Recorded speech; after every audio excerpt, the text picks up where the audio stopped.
What's cracking? This neighborhood Nipsey Hussle. You already know, man. Big shout out to the whole Atlanta. When I'm out here, I gotta tune into the progress report. So should y'all. Stay tuned. Yeah. What up, though? It's your girl Cannon. I'm here with the progress report. You know what it is. Tune in. Don't get tuned out. The progress report. What's going on? It's your girl Lala Shepherd. This is the progress report. Boss Britt the most lit. What's up? It's your girl DJ Excel. We got our first guest of the evening. Go to introduce yourself. Hello, world. This is Cannon Kent Grant from Atlantic Records. What the deal is? What it Okay. do? Well, we definitely appreciate you for being here with us this evening. Definitely means a lot. And, you know, we look up to you. And, you know, we try to invite influential women to come through to educate people and also entertain people. Okay. All right, you know. Thank you for having me here. I appreciate it. For sure. So let the people know what it is that you do exactly at Atlantic. So I like to call myself the cleanup woman. And the reason why that is because basically my responsibility is I work with a team of people across the nation, and we deal with all of our acts. So the baby acts, the new acts, so like Giannis, who's from Atlanta, all the way to the Meek Mills, who I know you guys were just talking about. So it's our responsibility to get their singles out there and familiar with people, and not only that, when their album drops, to make sure everybody knows it, and not only that they go stream it. So that involves a lot of radio, a lot of relationships, a lot of DJ relationships, which I really appreciate you always supporting. And so I do that through the Southeast. So all of Georgia, all of Alabama, and all of Florida. So it's a lot going on in those markets, trust and believe. Sound like it. Definitely. What made you get into music in the first place? So I started off at CAU, got a big up, CAU, Clark Atlanta University. So I went to Clark Atlanta, and I studied mass communication. So I was actually there with DJ Sense, Drama. You was there at DJ Era too, right? Yeah. Yeah. Well, he was a little younger than me, but yeah. Because he was telling me, like, I'm like, damn, I went to the wrong college. Like, I could, like, look at all these, like, crazy networking. Yeah, like literally, I remember when Drum had long dreads, and he, you know what I mean, and like. Literally, we all came. I remember when they were DJing in the cafeteria, and I remember being excited, like, "Oh shit!" Right. So was their name buzzing like that? They were buzzing, and see, the reality of it, people don't know that, like, even like we didn't have social media, right? Wasn't they available at the time, right? So you really had to brand yourself, and you really had to pound the pavement. So I remember, being on the yard with Drum and everybody, and Ali, the Prime Minister, he's somebody else, but literally selling their CDs out their backpack on the yard. I used to sell CDs too. Yeah, everybody had to. You know what I mean? So and this is a little unknown fact that I actually used to spit in college. Oh shit! Yes. We about to put her in the cipher. All right. Right. Did you go by Cannon? I went by Grand Cannon. Okay. Like that. Drops bomb. Yeah. So they know you from that. Cannon. Yes, Cannon. and so I used to like call Sense and also Drum, and I would like share my raps, and I don't think that they thought I was that great, but share my raps. Somebody say share my raps. Like I don't even know. Yeah, like I used to be like, "What you think about this?" And then they'd be like, "All right, you know." I hear you. Right. Keep going. I ain't gonna lie, that's what DJ like, all right. Keep pushing your pen. I used to perform also. So there used to be a club here called Club Kaya. It was real infamous back in the day on Peachtree. And I remember that was like my first performance there. But I had I was featured on CDs, the whole 9 yards. Okay. It's great. I mean, so you got history. Yeah. But I always was into music, and I thought that I was going to be like a television producer. So that's what I actually was studying for. But then I got an internship. I won't say where, because it was horrible. But when I got there, I was like, oh my God, this is too much pressure. You had to turn over stories too. I was like, this isn't for me. So I was like, I want to go in to produce for entertainment television. Anyway, I'm not going to bore y'all with the whole story. I ended up going to radio, right? After, getting my degree. And thank the Lord that I just so happened, Clark, they forced me to take a radio production class. Oh, wow. And that was my first job, like, right out of college. Amazing. Yeah, man. And it was a big deal. That, like, really put me on the map. So, I worked for Radio 1 in Detroit. Then I started working for Atlantic Records. The opportunity came, and I've been with Atlantic ever since. Yeah, I was about to say, like, people, like, not saying you just comfortable with your job, but, like, that's a big thing to be at Atlantic. You know what I'm saying? Absolutely. So, how'd that opportunity come across, though? So, they canceled my morning show in Detroit because of syndication, right? Yo, everything happened for a reason. Everything it was a blessing. I was crushed. Like, I remember the day that I found out, like, literally I went on vacation and came back to no job. Literally. On some baller shit, though. Like, I literally went to Paris, came back. You was probably and I'm gonna make it back when I get back. I'm gonna make it back when I get home. Yes.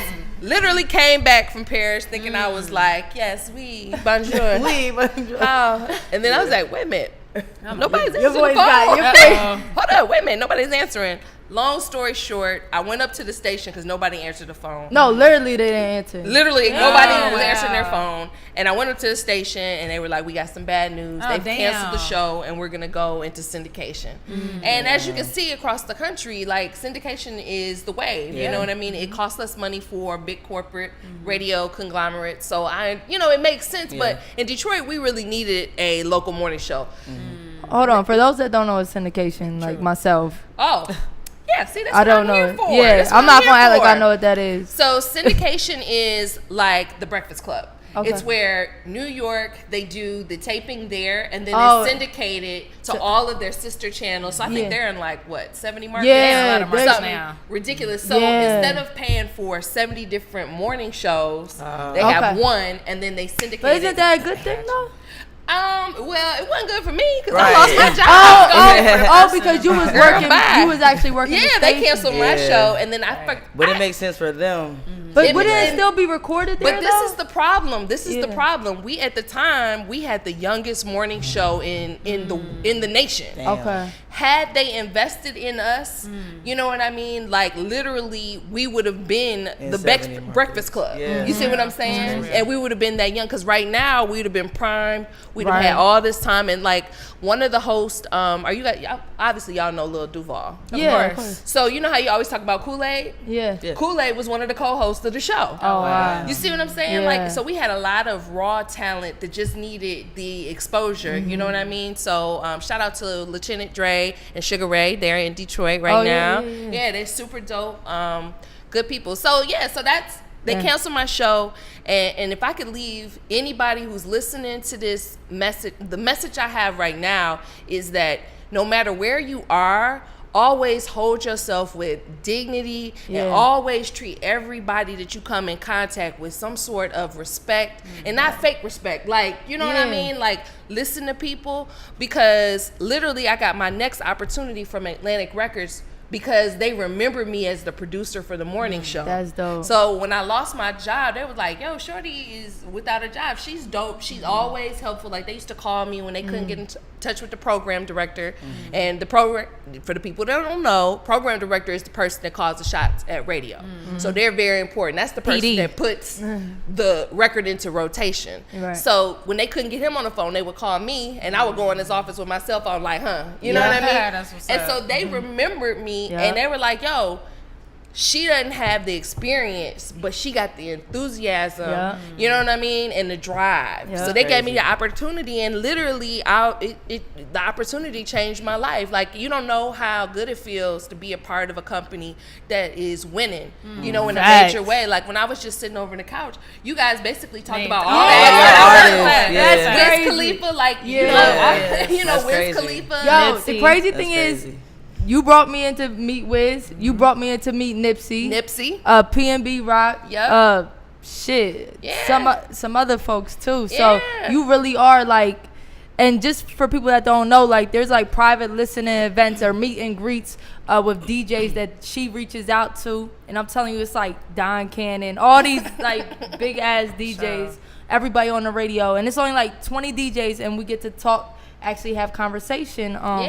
With these artists. And the crazy thing is, this is so crazy, you brought me and her in to meet Nipsey Hussle. And we got video of you introducing us to Nipsey and saying they really out here grinding hard. You know what I'm saying? And we got that video. And Nipsey pouring up champagne for us. And like, you know how they say like sometimes it's not good to meet somebody you look up to because you get disappointed. But Nipsey was super cool. He was and, amazing. Like he really is like a genuine dude. Just from that little bit of time, you could just feel that energy. You know what I'm saying? Exactly. And so and I'm glad you brought that up because that's like what I do. So it's my job to curate events, to one, put my influencers, you know, in a room with an artist and make it so it's not awkward. You know what I mean? Because I feel like I used to do really large events with like 200 people, and I would collaborate with other brands to do them, and they were good, but it's nothing like if that event would have been 200 people, you would have never had that up close experience, and it was just real, and it wasn't like it was relaxed and it was natural. And what I decided to do is, instead of just having, you know, everybody all up in his face, I escorted people individually into the studio with him and introduced them. So then it was a real introduction, you know what I mean? And all it took was 1 minute to have like a quick conversation that I think of course sat with us forever. Yeah, like even, you know, before his passing, I had hella respect for him because I always looked up to him as far as the business aspect. Absolutely. Like I'm like, man, this dude is a genius. The realest. Yeah. So I mean, I get great pleasure, you know, just from working with artists like him, and you know, just like that's history. You know what I mean? It's almost like, you know, people that I talk to, that I look up to, they tell me about working with Tupac. You know what I'm saying? And like they have pictures with Tupac, and it's kind of like, wow, like that's epic. You know, like in 20 or 40 years, you know what I mean? Like it means something. So you know, much respect to Nipsey Hussle and his family, and you know, Khaled for, you know, supporting him and giving all the proceeds. I mean, that says a lot about Khaled. And why? Shout out to Khaled. Yeah, he is. I love Khaled. Yeah. That's crazy. We did really cover like. No, all the we LA. did. I didn't even I notice like, it. yes, keep going. Y'all Meek really Mill, are winning. yes. Y'all winning. Meek Mill, like he got a record with Ella May right now. Going crazy. Ella Bay. Yeah. That's my bae. Ella Bay. Ella Bay. Ella Bay. Ella Bay. Why am I gonna call her that now? Yeah, Ella Bay. Ella Bay. But you know, also Atlantic, we have had the most. I think we have. Yeah, we've had the most number ones of 2019. Wow. We're at 7 number 1 songs, and it's about to be 8. Can you name some people that's on Atlantic? Because a lot of regular folks don't know who signed to. Yes, Name let's drop. go. Let's go with Queen of it all, Cardi B. Let's Cardi. just start there. That's my cousin. I believe it. I love it. That's dope. So she's dropping a new record on Friday. Press. Okay. Exclusive. Yes. Exclusive. Yes. Let me get that. Let me get Ready. that. Everybody just get ready. So you got my Cardi B, Meek Mill, obviously, P&B Rock. Three heavy hitters. We have a new artist named Lizzo. Are y'all familiar with Yes. her? I just watched her For interview on the Breakfast Club. She's amazing. Yeah. Yeah, selling out concerts. Like, so this is the exciting part, is working with new artists that you know are going to be bigger than life. Like, I know she's going to be like, it's crazy to see the huge star. transition, ain't it? Yes. Like, that's amazing. That's what I love to watch, is like the growth of somebody, because you really learn, like, yo, within 6 months you Life can change. Like, and I know you've seen it, like, oh yeah. like, Okay, so this is like an inside joke. We always say, like, the first album you could call the artist and they gonna pick up. They're gonna be like, what up, Cannon? What we doing? How we doing? You know, how the records, whatever they you be need. feeling You need these themselves. drops. Second album is like, text back, call my manager. Okay, so then I'm like, okay, That's all right. that's cool. They're busy. I get it.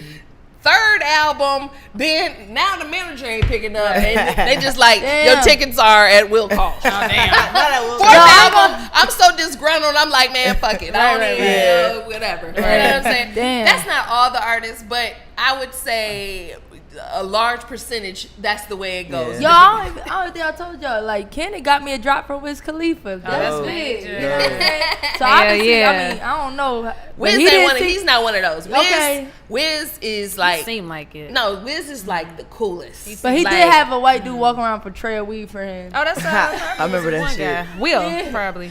That's just hilarious. I said, that's some bullshit. Yeah, like, you want to borrow my weed all day? I'll be your weed. Just follow dude. me. Right. Nah, for real. Everybody's not like that. So like Tank, Tank just dropped a remix. Have y'all heard his remix? I haven't heard First it. of all, his last album, The Savage, my favorite. Yes. Lala So was getting sexy. real nasty to I that. love that good album. for you. That's what it was meant for. I love that album. That's what it was Straight meant up. for. He would be so proud. Yeah, Straight yeah. up, for real. But like, I like Tank. he just dropped a new record. It's was not a new record. It's a remix.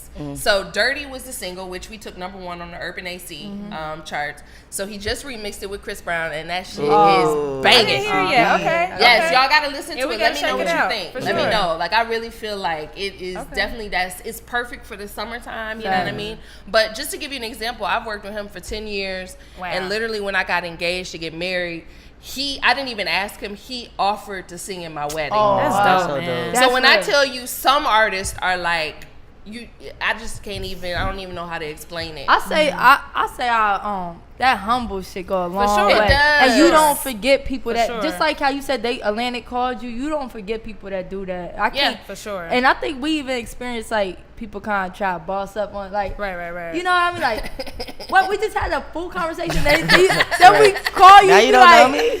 We call you be like We cried "Where's my together." manager?" Like Yo, damn. they hit you with the manager. That's when you know, like, oh, they getting money now. Yeah. They didn't hit you with the call my That's a manager. fact. Yeah. Definitely. Now, I will say with Atlantic Records, I got a guy that works in the LA branch, and he's always been very welcoming to me. So, Atlantic Records, it's like you guys are more personable We than I are. can say any of the other record labels that I've ever dealt with. Yeah. Now, but what about the backlash that like Atlantic Records may get or other labels may get? Yeah. Anytime I hear that, I be like, that ain't me. Right. True. I'll be like, Not ooh, my department. who did you do your deal with? That's what you True. really need to. That's real. And you know what?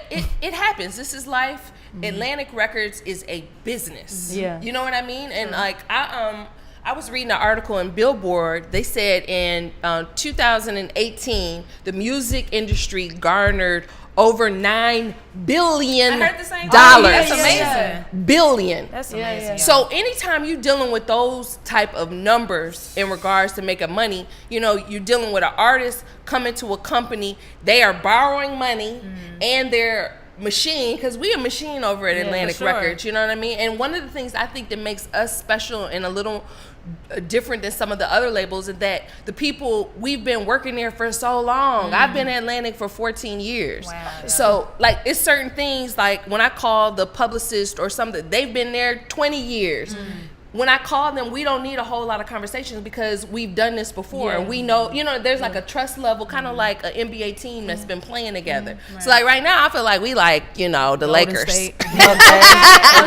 So I got a question for you. For right you now. know, you say you've been there for 14 years. Yes. Long time. Yeah. With record labels and everything changed so drastically within the last 5 years. Yeah.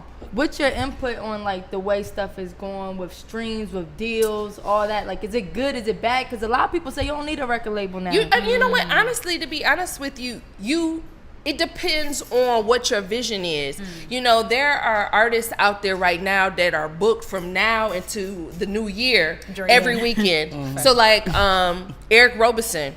Eric Robeson is an independent artist, and he is pretty much, I don't know, I've heard his manager say like, we're booked up Thursday through Sunday for the next 12 months. You know what I'm saying? Because there is a following, and you always hear him come in here, but they're selling more than just their tickets to their show. They're selling a ticket to their show. They're selling the download of their album. It's a hustle. They're also selling T-shirts. Merch. But when you believe in an artist and you like really love an artist, I'm trying to think like Beyonce is somebody I really love and respect. I don't mind spending, $17,000 for a T-shirt. Wow.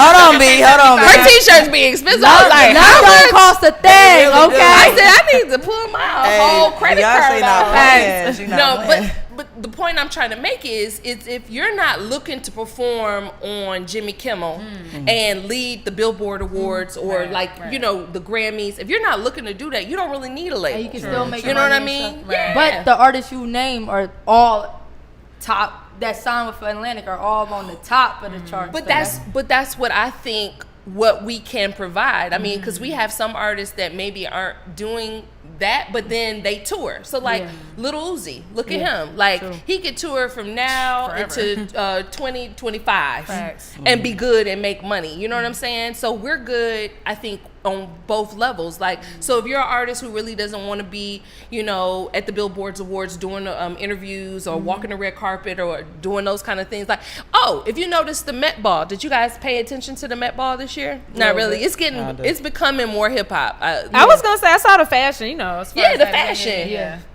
If you notice, a lot of Atlantic record are artists. So Janelle Monáe was on the carpet, Lizzo was on the carpet. You feel me? Like, so like, it's a lot of relationships that go into that. And I'm not saying everything is Atlantic. Obviously, these people have their own teams that are amazing, especially Wonderland. Shout out to them. They are amazing. Like their whole. I feel blessed just working with them. Like everybody, it's like a little joke in Atlantic. They be like, oh my God, she's like crushing on. She's beautiful. I like their energy and what they present to the world. So I just feel very blessed to even be able to work with that type of artist. You feel me? But then it goes all the way to a Kevin Gates. Kevin Gates don't need radio. You know what I mean? Right. Like I think it's nice to have radio in my perspective, but Kevin Gates can tour on his own and stream music and align himself with brands to make money, and then merchandising. People don't realize how much money is made just on merch. You feel me? So there's lots of levels and different revenue streams you could make money. So you don't need a label, and that's what's great about this young generation. I didn't have an opportunity to just make a song in the kitchen. You see what I'm saying? Like the equipment was too expensive. You know what I'm saying? Like now you can use TikTok, fucking all these different videos. Like you could put your shit out there and really blow up. Like look at Lil Nas X. I was about to say that. That's he crazy. made that trailer. Went off the roof. How did he get his beat? Does anybody know how he got his beat? No. I bet you it was like a cheap beat that he they bought said online. It was like only like less than 100. Yeah, it was crazy. That's crazy. Less than $100 on a beat. And now he's radio, streaming. I mean, studio equipment is less than $1,000. You could get something decent. So you really like. So I guess my advice, like I always have people reaching out to me, and I just don't have the time to give the knowledge to everybody. So I thank you for having me on this platform. Thank you. Hopefully people that be DMing me and whatever. You're going to repost this part right here. Is you need to find a team where you're at. If you are in a high school or in a college or a church or on the block and you know it's somebody that's always on their video, that's your video and promotions person, right? If you know it's somebody that got all the contacts and know how to talk that shit, that's your manager. You feel me? Whoever, you need to find a team of people to come together like Voltron and you put all of those things together and you get to fucking work. Don't wait for a label to come find you. That's old way of doing business. Because the label will find you once you start popping. You know what I'm saying? And like, it takes nothing for a team to see like, oh, they can book their own shows and get money. Even if you starting off with little money, you know what I'm saying? Or even if you just performing for free, start somewhere and keep going and growing. And then that's how you can get on. Like, and I feel like a lot of people always are looking for this fairy godmother to come find them and be like, Beyonce. No. Said Beyonce. You know how her and Beyonce was working, how many minivans she was in the back of going to city to city and like sacrifices. Beyonce put in that work. Yeah, she put in lots of work. Like, but and then I feel like this generation don't like radio. And I'm like, I'm gonna give some game that Nipsey said, and when we went to go do radio, the first time I met him, and I'll never forget him saying this, and that's why I knew, I was like, oh, he's a genius. He was like, look, I was like, oh, I'm just glad you're excited to do radio, because a lot of the new artists that we work with don't want to do radio. You I don't know why. I don't know why. He said to me, he was like, as a businessman, he said, I look at it like if I wanted to promote my clothing line or whatever, I'd have to pay the radio station. That's a fact. To run the commercials. Right. And they doing and it it's for free. Thousands of dollars. He was like, so you telling me I can go up there for 30 minutes for free when I would have to pay thousands of dollars for 30 seconds? That's a fact. That's why he was on his way, and that's why he is the icon that he is. Because he saw that as it's a business transaction and you building relationships. So like, if you're in a small town, I don't give a fuck where you at. It's a radio station there. Go build a relationship with them. It's the holidays. Sponsor instead of buying a fucking big chain or a fake one, because half of them be fake. Instead of buying a fake chain, take that money, go to your local station in Mobile or wherever the hell you are, and sponsor they fucking barbecue. Right. You see what I'm saying? Perform at the barbecue. I always say that if you spend a little bit of money with somebody, that can go a long way. But you got, when somebody is busy and has 1,000 people coming at them, what's going to differentiate? I know what you mean. You from the other artists that ain't doing nothing. Right. You know, I was just listening to the interview with the baby and the dude. He's from Charlotte too. What's his name? Stunner for Vegas. Yeah. Okay. Stunner for Vegas, right? Okay.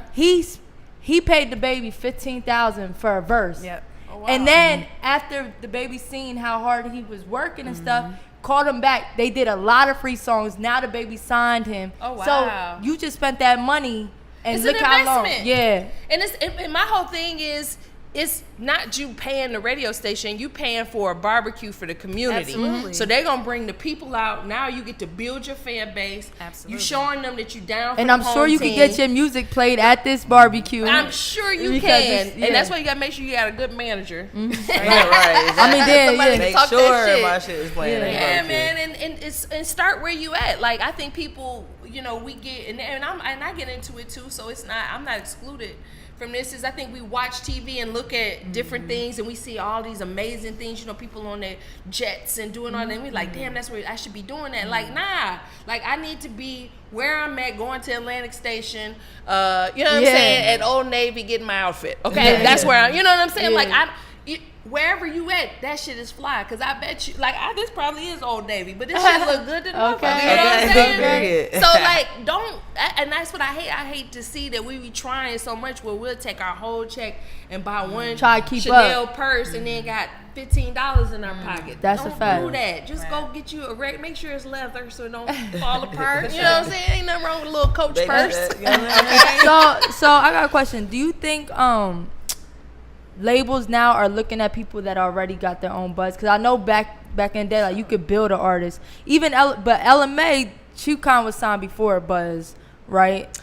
I'm not certain for her, 'cause but I heard like she was signed like at 16 or something. But probably so. But now, do you think they're looking for people that already got something going? Absolutely. I mean, because it's just a better business investment. Anybody that's already invested in themselves is a better investment than somebody who hasn't invested in themselves. That's unless you just like stupid, amazingly, you know, Michael Crazy Jackson talented. Then it's like, no, we just want to, Yeah. you know, sit with you and then help foster your talent. I think that's important for artists to listen to, because they be trying to get signed and got like one mixtape, 8,000 followers, all this. And I'll be telling people like, yo, if you don't invest in yourself, how can you expect somebody else to invest in you? That's real. Yeah. That's real. Like, and then don't look to be signed. Right. Look to get fans. Look to get some streams. Yes. You know what I'm saying? Because you can make money off streams. You Yeah. know, I think Ariana Grande right now is like one of the leading streams. Like, she's making money hand over fist. I think she can sing,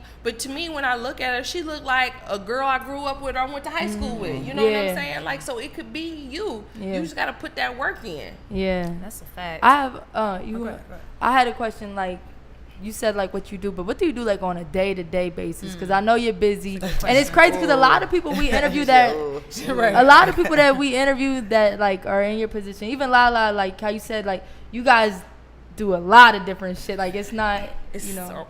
So ooh, today was a mug. I got it in. Thank you for coming here. Yeah. That's why I started. I got up early this morning, posted I was gonna be here. That was 8 o'clock. that's what's up. But I go to sleep with intention. Like, I go to sleep like, okay, I want to do X, Y. I want to get these things done. You know what I mean? And then I just whatever I can't get done, I roll it over to the next day. But so my day consists of. Have y'all heard of pink sweats? Ooh. Yes. This is good. You plugging Let's everything. that's what I do. Yeah. You see how casual I threw that in there? Yes, But it's the truth. He's going on tour, so he'll be at Terminal West next week. So I'm trying to get that together. So that's one. He's going to be in Orlando next Monday. So I'm trying to get that together. So I'm trying to coordinate taking Pink Sweats to go to radio on Monday. trying to figure out what promotions I can put together while he's in Orlando to make sure he gets maximum exposure, making sure the key influencers of Orlando, so like I'm calling them, hey, you know, I can't give all my secrets, of course. But I got people locked in to come in to his show in Orlando, you know, and in Atlanta. I went up to Hot 107.9, they're in birthday bash mode, but you know, I definitely wanted to meet with them, talk to them about all the records that I got going on. Then I went over to Magic to talk to them about Tank's record. Okay. Yes. Good. Then left where I got my teeth clean. Okay. And then after that, I went and set up at a little co-op space. And then I literally called every person on my panel for the our urban AC, so that's like the grown folk station, because we're impacting all these new records there. So I had to touch base with all of these people to make sure they know about Tank's remix. You know what I'm saying? And to make sure they know about Pink Sweats, because we're doing him on both formats. It's a rapper. He's a rapper. He's a singer. So he reminds me of like. And I hope he never Pink sees Sweats, this. that's a crazy name. I thought that was like. I thought it was so dope. Everybody go Google him right now. So he's like Apple's new up next artist that they're featuring. Nice. So literally, in my mind, I hope he never sees this. He sounds like The Weeknd, but looks like he could be Biggie's handsome younger brother. Oh wow. And so like that's all we can say. And he's from Philly. And he's from Philly. And he wears pink sweats. Hello. He better wear pink sweats. But that's just interesting. Everybody go right now, Pink Sweats, to your Apple, Spotify, Pandora, whatever, and y'all are gonna be like, yo, and I think he's dope. And I think nowadays, like, you don't have to fit into a certain look. Even with what's her name that just signed with you guys? Who, the PJ? Girl, no, the girl you said that was just on the Breakfast Club. Oh no, Lizzo. Yeah, like she's like really different, and she's she talks openly about it and stuff. So she's I think gorgeous. that's dope. Yeah, but she's not fitting herself in one little box. And then people don't know this. When she came to Atlanta, her show was sold out. Wow. And this is before her songs on the radio. You know what I mean? V103 is spinning, but V103 was the first mainstream station in the country to put her record in. You better say that's because of you. Look, it is kind of. You know, I would like to say it's her music. I think V103 for R&B, they get it. They get it. I think that's why Atlanta wins, because the radio station Streets and Hot, they lead on the hip hop records. You know, we're hearing stuff here. Like literally, if you went to Cleveland or maybe some other cities out there, St. Louis, they not even on the shit we on right definitely now. weren't here in Cincinnati. They're like, shut up. Yeah. That's a fact. No, for real. Oh, y'all from we from Cincinnati. I just tried to shit on real quick. Nah, they be so far back. Be like, bro, y'all ain't heard this? Like, I don't know who that is. And we got friends that work in radio there. Yeah, so you know it's what I mean? weird. Yeah. I love it here though. It's just slower. Atlanta is on the cutting edge. So like, you know, so it's exciting time right now in music, you know? You seem excited too. No, I'm always excited. And that's awesome when you love what you do. I do. That's what it's about. I do. I mean, why? What's not to love? But it's a lot that goes in it. I do a lot of paperwork. Of course. That, you know, trying to set up things like the P&B Rock event that we did, you know, trying to get the expenses done on the backside of that and everything. So, like, you know, I think people see what I do and they be like, oh, that look fun, but they don't realize there's a lot of pressure. We know the grind. And it's a lot of work. But you know what I mean? Like, I just want to impress on a little girl that's sitting at home right now, and she wants, you know, and because I'm from Detroit, so it's not like I grew up with people in the entertainment industry. I'm just saying that, you know, I sat in your seat, and you could do anything you want to do. You just got to get out that seat and make it happen and start where you are. Like, real talk. That's a fact. That's right. Well, our final question, you know, we like to ask everybody what the word progress means to them, because that's the name of our show, and that's what we talk about: progression, getting better, and all that good stuff. Progress is the hope for tomorrow. Okay. Period. True. And this has been a great interview. Thank you so much for your time. Thank you so much. We appreciate y'all. Thanks, And y'all better come to my next event too. We all turn up. See, last time it was a Wednesday. It was so much, but at least these guys made it. No, y'all definitely came. I appreciate you guys. It was good. Absolutely. But it's the Progress Report. Y'all stay tuned. Yeah.